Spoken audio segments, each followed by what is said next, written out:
ሰበር ዜና ሰራዊት ፍቅሬና መንሱር ጀማልን ጨምሮ 6 ሰዎች በፌደራል ፖሊስ ቁጥጥር ስር ዋሉ።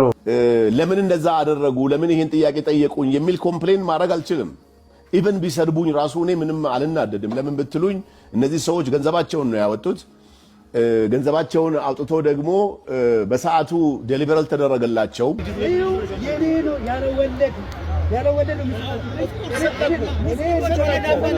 የዓለም ሚዲያ እየተቀባበለው ያለው ይህ በሺዎች የሚቆጠሩ ጥቁር አሞራ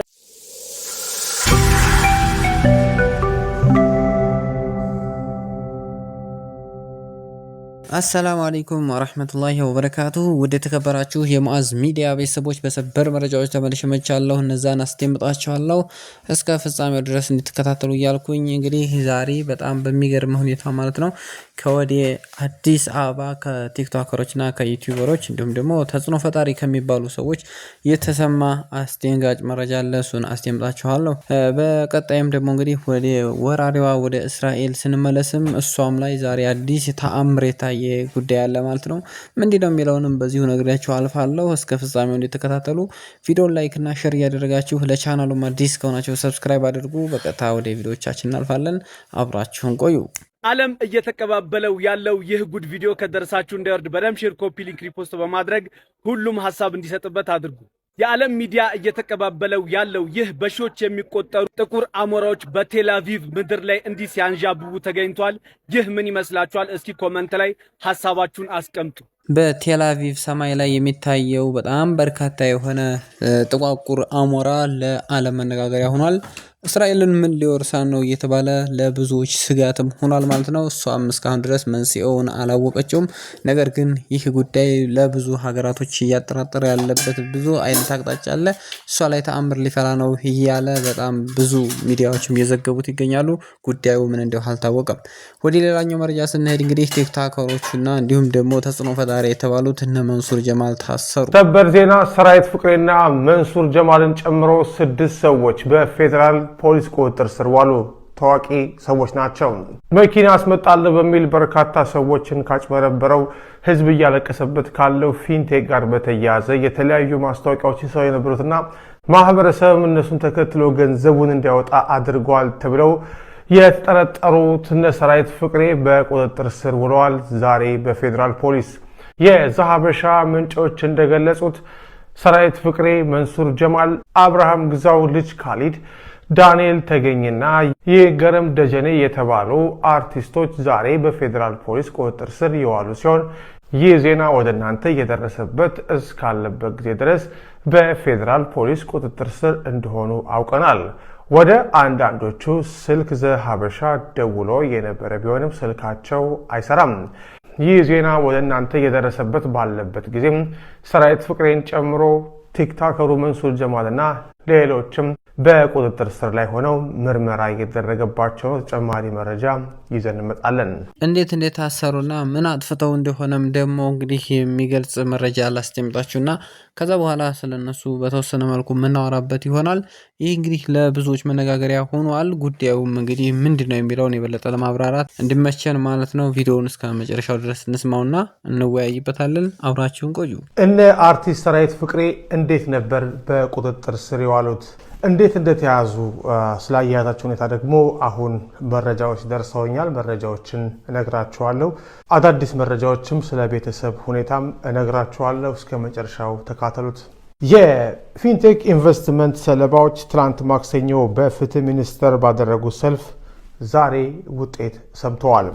ሰልፈኞቹ ህግና መንግስት ባለበት ሀገር ገንዘባችንን ተበላን፣ በ950 ሺህ ብር የቅድሚያ ክፍያ መኪና ሰጣቸዋል ያለ ተቋም የውሃ ሽታ ሆነብን፣ መንግስት እያለ በጣራ ፀሐይ ተዘረፍን በማለት በተለያዩ መንግስታዊ ቢሮዎች ድምፃቸውን ሲያሰሙ ነበረ። ይህንንም በዛሀበሻ ዜና ዘግበናል።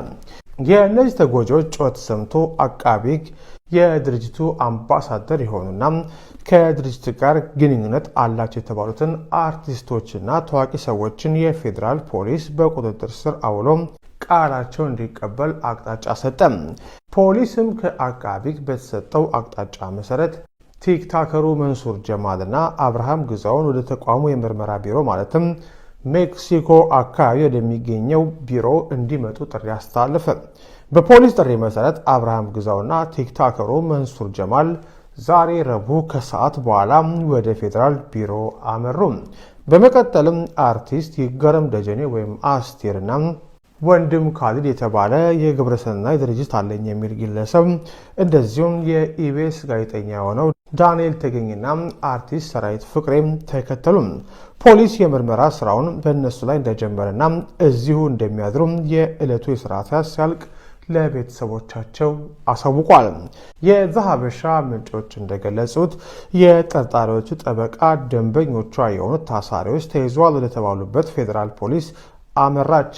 ነገር ግን ፖሊስ ጠበቃዋን መግባት አይቻልም ሲል እንደመለሳት ቤተሰብ ለዛሀበሻ ገልጿል።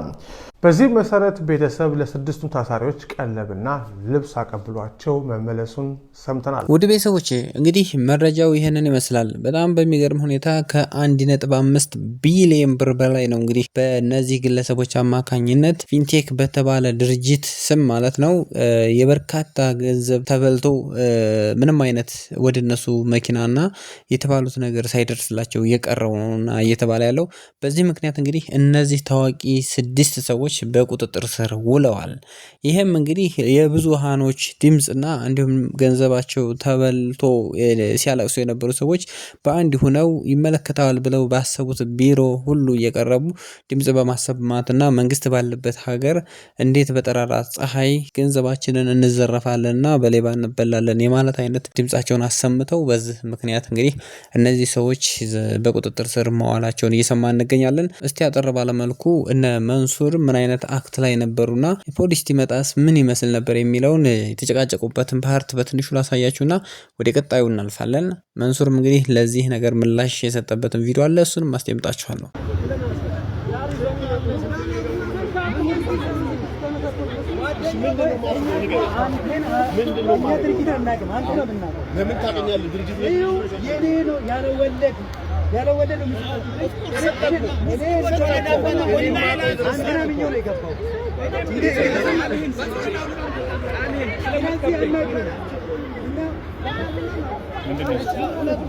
እዚህ ጋር እንግዲህ የምትመለከቱት ማለት ነው ፖሊስ መጥቶ አንተነህ አይደለም በሚባልበት ሁኔታና ሰዓት ላይ የነበረ ቪዲዮ ነው። እስቲ መንሱር ምን እንዳለ እንስማ። ሰው ሲበደል ወይ ደግሞ ችግር ሲፈጠርበት ለመንግስት አቤት ይላል። ምንም ጥያቄ የለውም፣ እውነት ነው ማንኛውም ሰው።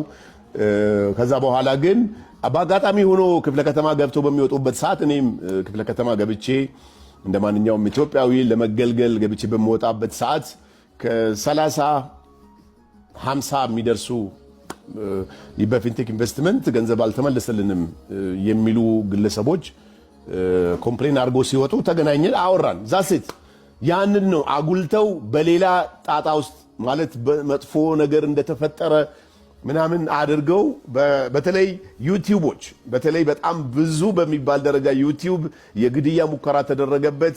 በነገራችን ላይ አዲስ አበባ ውስጥ ዛሬ የሆነ ሁከት መፍጠር ብትፈልግ የጸጥታ አካል ከየት እንደሚመጣ አታውቅም። ቴክኖሎጂው የለቀቀ ዘመን ነው። በቴክኖሎጂም አለ ሲቪል ሴኩሪቲዎች አሉ። እንደገናም ደግሞ ሲቪል ወታደር ልብስ ለብሶም አገሩን የሚጠብቅ የጸጥታ አካል አለ። ሰውን አታክ ማድረግ በጣም ሬር ነው አዲስ አበባ ውስጥ በዚህ ዘመን በጣም ከባድ ነው ለማለት ፈልጌ ነው። 5 ሰው ተሰብስበ የሆነ ጉዳይ ችግር ፈጥራለሁ ብትል ወዲያው የጸጥታ አካል ይደርሳል። ያ ሳይሆን ትልቁ ነገር ለምን እንደዛ አደረጉ ለምን ይሄን ጥያቄ ጠየቁኝ የሚል ኮምፕሌን ማድረግ አልችልም። ኢቭን ቢሰድቡኝ ራሱ እኔ ምንም አልናደድም። ለምን ብትሉኝ እነዚህ ሰዎች ገንዘባቸውን ነው ያወጡት። ገንዘባቸውን አውጥቶ ደግሞ በሰዓቱ ዴሊቨራል ተደረገላቸው። ቁርስ ምን ይሰራል ምን ተደረገ ዴሊቨል ባለማድረጉ እነዚህ ሰዎች ቢናደዱ ቢናገሩ እኔ ፈጣሪ ምስክሬ ነው ምንም ነገር ፊል አላረገም። እውነት አላቸው ብዬ ነው የማስበው። እኛም እንደ አምባሳደር በነገራችን ላይ በፊንቴክ ኢንቨስትመንት ጋር የተገናኘ ማንኛውም የገንዘብ ዝውውር የተለያዩ የገንዘብን ችግር የማሸሽ አንዳንድ ችግሮች ቢኖሩብን ኖሮ ዛሬ እኔም ላይቭ ላይ ቁጭ ብዬ አላወራም። መንግስት እያንዳንዱን ነገር ትራክ አድርጎ ያውቃል። ማን ምን እንዳደረገ የማን ኢንቮልቭመንት ምን ያክል እንደነበረ ማስታወቂያውን እንዴት አድርጎ እንደተሰራ የሚለውን ነገር ያውቃል። ከዛ በኋላ ግን ያው በሚገርም ሁኔታ ደግሞ ከሰዓት በኋላ ቀጠሮ ነበረን ከኮሚቴዎቹ ጋር ተነጋግረናል። ግን ምንድነው ትልቁ ነገር በጣም ብዙ ሰው ኦኬ፣ ለማንኛውም የተፈጠረው ነገር ይሄ ነበር ትላንትና። ብዙም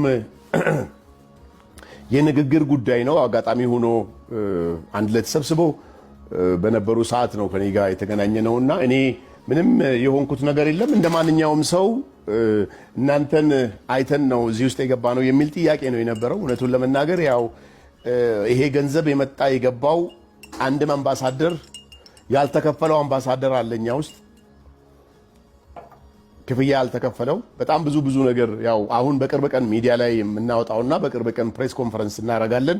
ግን ምንድነው መረዳት ያለባችሁ ነገር እኛ እንደማንኛውም ሰው ማስታወቂያ ከመስራት የዘለለ ከፊንቴክ ኢንቨስትመንት ጋር ምንም አይነት የተቋማዊ ግንኙነት እንደሌለን ማህበረሰቡም እንዲያቀልኝ ይፈልጋለሁ። እኔም አምባሳደሮቹም ጭምር ማለት ነውና በነገራችን ላይ ቀለል አድርጌ ለመናገር ትላንትና የተፈጠረው እንደማንኛውም ሰው ማስታወቂያ ሰርታችኋል አግዙን የሚል ጥያቄ ነው እያቀረቡ የነበሩት እንጂ ከኔ ጋር የሚገናኝ ምንም ነገር አልነበረም። እንዲሁም ደግሞ ከአምባሳደሮቹ ጋር የሚገናኝ ምንም አይነት ነገር አይኖርም፣ ሊኖርም አይችልም። ማስታወቂያ ኢትዮጵያ ውስጥ አሉ የሚባሉ በቀደም አይታቸዋል ክስ ተመሰረተባቸው የተባሉ ከ16 በላይ እንደገና ደግሞ አሁን ወደ 20 የሚሆኑ ተቋማት ናቸው መንሱርንም ጨምሮ ማለት ነውና ብዙም እኔ እንደ ሰው ፊል አደርጋለሁ ይሄ ተቋም እነዚህ መኪኖች መመለስ አለበት ኦር ደግሞ ገንዘባቸው መስጠት አለበት። ምንም ጥያቄ የለው። እንደ ሰው ፊል አደርጋለሁ። እዛ ውስጥ የነበረ ሰው ቢናገረኝ ማንም የተናገረኝ የለም። ኦፍ ኮርስ ቢናገረኝ ቢሰድበኝ ራሱ እውነት አለው ብዬ ነው አንደርስታንድ አደርግለታለሁ። ሰዎች ገንዘባቸውን በሚያጡበት ሰዓት ይጎዳሉ፣ ተጎጂ ይሆናሉ። ብዙ ነገሮች ሊፈጠሩ ስለሚችሉ በዚህ ጉዳይ በጣም የሰጋችሁ ብዙ የተጨነቃችሁ ሰዎች ሜሴጅ አድርጋችሁልኛል፣ ደውላችሁልኛል። ስልካችሁን ያላነሳሁላችሁ ሰዎች አላችሁ። አም ሶሪ፣ ግን ምንም የተፈጠረ ነገር የለም።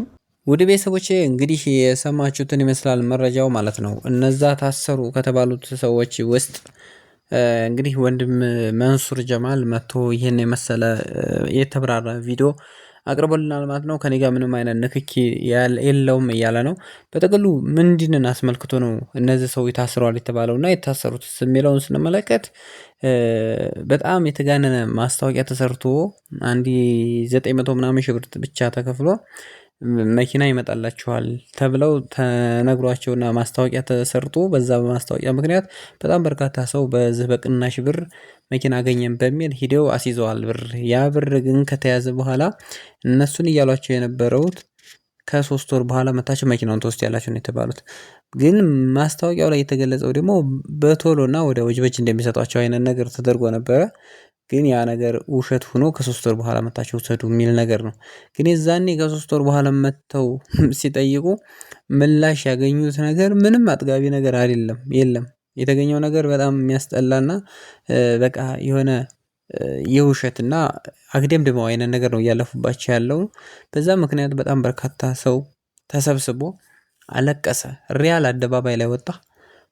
ገንዘባችን ተበላ መንግስት ባለበት ሀገር ተባለና ይሄ ነገር እንግዲህ መንግስት ሲሰማ ይሄማ ጉዳይ መታየት ያለበት ነው ብሎ ወደ ውስጥ ገብቶ በጥልቅ ሲመረመር የበርካታ ሰው ከ1.5 ቢሊየን ሚሊየን እኮ አይደለም በቢሊየን የሚሆን ገንዘብ እዛ ድርጅትና እዛ ተቋም ውስጥ ገብቶ ቀርቷል።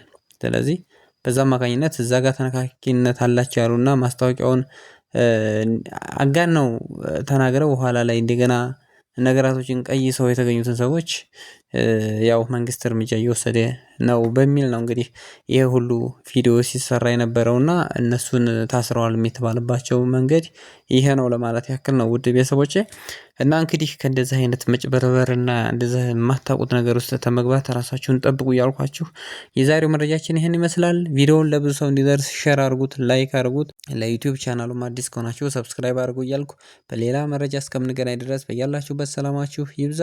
ሰላም አለይኩም ወራህመቱላህ።